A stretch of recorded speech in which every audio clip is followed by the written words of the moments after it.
தமிழ்நாட்டிலே நடைபெற்று முடிந்திருக்கின்ற தேர்தலில் தமிழ்நாட்டினுடைய ஒரு நடிகராக இருந்த நண்பர் விஜய் அவர்கள் ஒரு பாரிய வெற்றியை அந்த தேர்தலிலே பெற்றிருக்கிறார். ஈழத்தமிழர்கள் சார்பாக இந்திய வரலாற்றில், குறிப்பாக தமிழ்நாட்டினுடைய தேர்தல் வரலாற்றில் பாரிய வெற்றியை உருவாக்கிய சகோதரர் விஜய் அவர்களுக்கு எங்களுடைய வாழ்த்துக்களை இந்த உயர்ந்த சபையினூடாக நான் தெரிவித்துக் கொள்கிறேன். புகுமுக அரசியல் கட்சியாக புரட்சிகர அரசியல் பிரவேசத்தை ஆரம்பித்த தமிழக வெற்றி கழகம் இன்னும் தெளிவும் திடமும் மிகுந்ததாய் தங்கள் அரசியல் பயணம் தொடர ஈழத்தின் உறவுகள் சார்பில் எங்களின் உடனிருப்பும் உறுதுணையும் என்றென்றும் உங்களோடு இருக்கும் என்ற நம்பிக்கையையும், ஈழத்தமிழர்கள் உங்களுடைய வெற்றியை சாதகமான தன்மையில் தங்களுக்கு கிடைத்த ஒரு வெற்றியாக பார்க்கிறார்கள் என்பதையும் இலங்கையினுடைய இந்த உயர்ந்த சபையினூடாக நான் நண்பர் சகோதரர் விஜய் அவர்களுக்கு இந்த இடத்திலே பரிமாறிக்கொள்ளுகின்றேன். குறிப்பாக எனக்கு முன்னர் பேசிய பிரதி அமைச்சர் அவர்கள் குறிப்பிட்டது போல மலையகத்திலே ரத்தினபுரி மாவட்டத்தினுடைய காவத்தையில் நீலகாமம் தோட்டத்திலே இராணுவத்திலிருந்து விலகிய கூலிக்காக அமர்த்தப்பட்ட காடையர்களால் அங்கிருந்த தோட்டத்தினுடைய ஒரு பெண் உட்பட 2 பேர் மிக மோசமாக தாக்கப்பட்டார்கள். இந்த நாட்டிலே அரசாங்கங்கள் மாறி வருகின்ற பொழுதெல்லாம் பல தலைவர்கள் மாறுகின்றார்கள். ஆனால் கௌரவ பிரதி சபாநாயகர் அவர்களே, மலையகத்தில் இருக்கிற மக்கள் தங்களுக்கென்று சொந்த நிலம் இல்லை. அந்த சொந்த நிலத்திலே ஒரு சின்ன கொட்டிலை போடுவதற்கு கூட அவர்களுக்கு இந்த நாட்டிலே உரிமை இல்லை என்பதைத்தான் இந்த நாட்டினுடைய அந்த நீலகாமம் இடத்திலே நடைபெற்ற தோட்டத்திலே நடைபெற்ற விடயம் என்று சர்வதேச சமூகத்தினுடைய பார்வைக்கு வந்திருக்கிறது.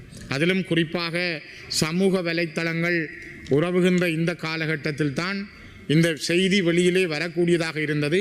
சமூக வலைத்தளங்கள் இல்லை என்றால் நான் நினைக்கிறேன் இதைப்போல 1000 பிரச்சனைகள் கிடங்குகளிலே மலைகளிலே அது தாக்கப்பட்டிருக்கலாம். நாங்கள் உலகத்திலே இன்று மனிதனுடைய முன்னேற்றம் பற்றி பேசுகிறோம், பல மனிதர்களுடைய வளர்ச்சிகள் பற்றி பேசுகிறோம். ஆனால் 200 ஆண்டுகளுக்கு மேலாக இலங்கையினுடைய பொருளாதாரத்தை கட்டி வளர்த்த, இலங்கையினுடைய பொருளாதாரத்தினுடைய முதுகெலும்பாக இருந்த எங்களுடைய மலையக தமிழ் உறவுகளுடைய ஒரு சின்ன வீடு அமைத்தல் தொடர்பிலே எந்த அரசாங்கம் வந்தாலும் உங்களுக்கு இதுதான் நிலைமை என்று சொல்லுகின்ற அளவுக்கு மிக மோசமாக காடையர் கும்பல் அவர்கள் மீது தாக்குதல் நடத்தியிருக்கிறது. அதனை நாங்கள் வன்மையாக கண்டிக்கிறோம்.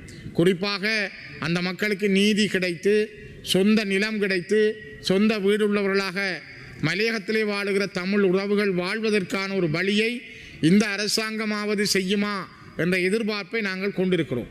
குறிப்பாக கடந்த 200 ஆண்டுகளில் பல முயற்சிகள் எடுக்கப்பட்டாலும் முன்னர் இருந்த பல மலையக அரசியல் கட்சிகளுடைய முயற்சியினால் பல பேருக்கான வீடுகள் கிடைத்தது, பல பேருக்கு சிறு நிலங்கள் கிடைத்தது. ஆனால் இன்னும் பல தேவைகள் அந்த மக்களுக்கு உண்டு. அந்த தேவைகளிலே மிக பாரிய அளவான தேவை அவர்களுக்கான குந்தி இருப்பதற்கான நிலம். அந்த நிலத்தை வழங்குவதற்கான முயற்சியிலே இந்த அரசாங்கம் முதல் நடவடிக்கை எடுத்து அவர்கள் நிரந்தரமாக அந்த மண்ணிலே வாழக்கூடிய சூழலை ஏற்படுத்த வேண்டும் என்பதை நான் வலியுறுத்துகிறேன். குறிப்பாக இன்னும் ஒரு விடயம், எங்களுடைய கிளிநொச்சி மண்ணிலே பிறந்து வளர்ந்த ஒரு மிகப்பெரிய எழுத்தாளர், மூத்த எழுத்தாளர் தம்பி தீபச்செல்வன் அவருடைய புத்தகங்கள் இலங்கையினுடைய கஸ்டம் காரியாலயத்திலே மறைத்து வைக்கப்பட்டிருக்கிறது. குறிப்பாக அவருடைய பயங்கரவாதி சைனட் போன்ற நூல்கள் விடுவிக்கப்பட்டிருக்கின்றன.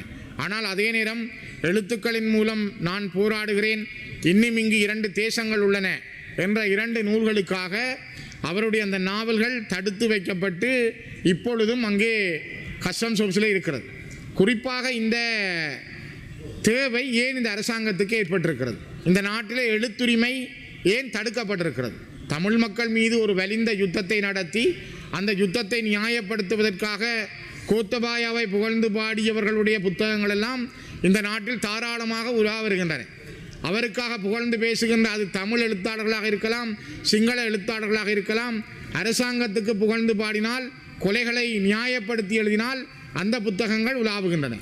ஆனால் தீபச்செல்வன் போன்ற தமிழர்களுடைய உண்மைகளை வெளியிலே கொண்டு வந்தவருடைய 5 வகையான 320 புத்தக பிரதிகள் இப்பொழுதும் சுங்கப்பிரிவிலே தடுத்து வைக்கப்பட்டுள்ளதென்றால் உங்களுடைய அரசு காலத்திலும் சுதந்திரம், எழுத்து சுதந்திரம், பேச்சு சுதந்திரம், இது இருக்கிறதா என்ற கேள்வி எழுகிறது.